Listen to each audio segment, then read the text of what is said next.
Bismillahirrahmanirrahim. Ladies and gentlemen, first of all, I really want to thank the Unity, the Global Peace and Unity organization to get me here. Give me about 15 minutes to talk to you. The most important thing, the point I want to make tonight is this, that it is extremely important for Muslims to be able to convey to people living in Western countries that there is no correlation between Islam and terrorism. Unfortunately, through a planned campaign, Islam and terrorism have been linked, and 1.3 billion Muslims are on the back foot, on the defensive, trying to justify that Islam has nothing to do with terrorism. And what the point you need to make is this,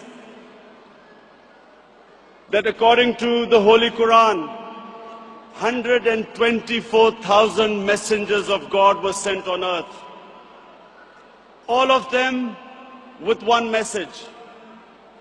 And the message was that the Almighty wanted us to be human beings rather than intelligent animals.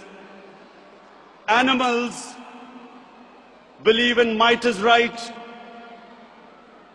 survival of the fittest, whereas human beings have compassion and justice.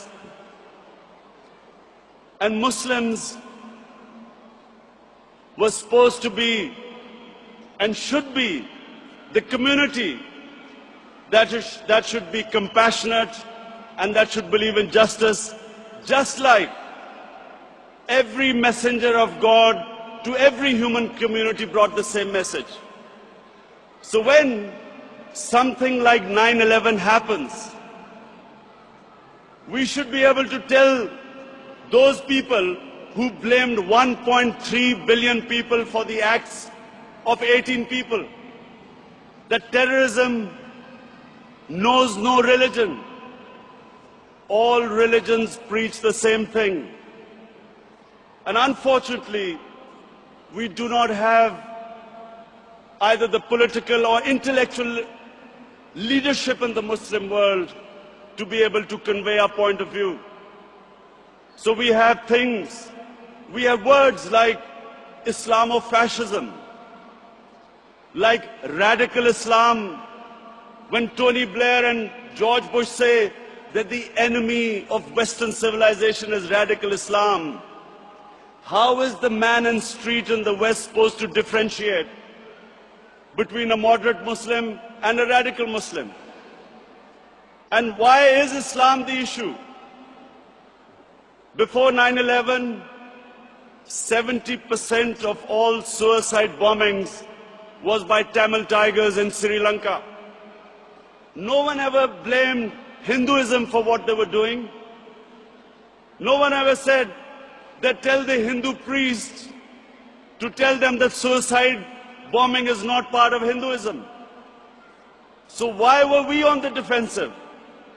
How is suicide bombing anything to do with any religion? And unfortunately, because we did not have the leadership, and because sadly in the Muslim world, there were people who played along the game, called themselves moderate Muslims. We had military dictators, in order to get Western support, called themselves enlightened moderates, perpetuating this image that perhaps it's something to do with Islam or radical Islam. All human communities have moderates, have liberals, have conservatives, and have fanatics. Islam also has its fanatics, but the moderate majority is always liberal, because our religion preaches, our religion accepts other communities and other religions. We all know that Islam believes in plurality.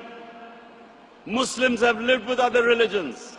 We have lived with Hindus, we have lived with Buddhists, we have lived with Jews, Christians. We accept, as the Quran says, Allah says in the Quran that it is through His will that we are distributed in different communities. It is through Allah's will that human beings are distributed in different religions and communities. And Allah goes on to say that had He wanted, we would all become one community. And then it goes on to say, the ayat goes on to say, compete in being good human beings. So we have a religion which preaches plurality. We accept other religions.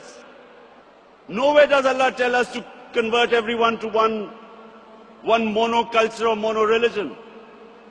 And all we are asked is to be better human beings, compete in being better human beings.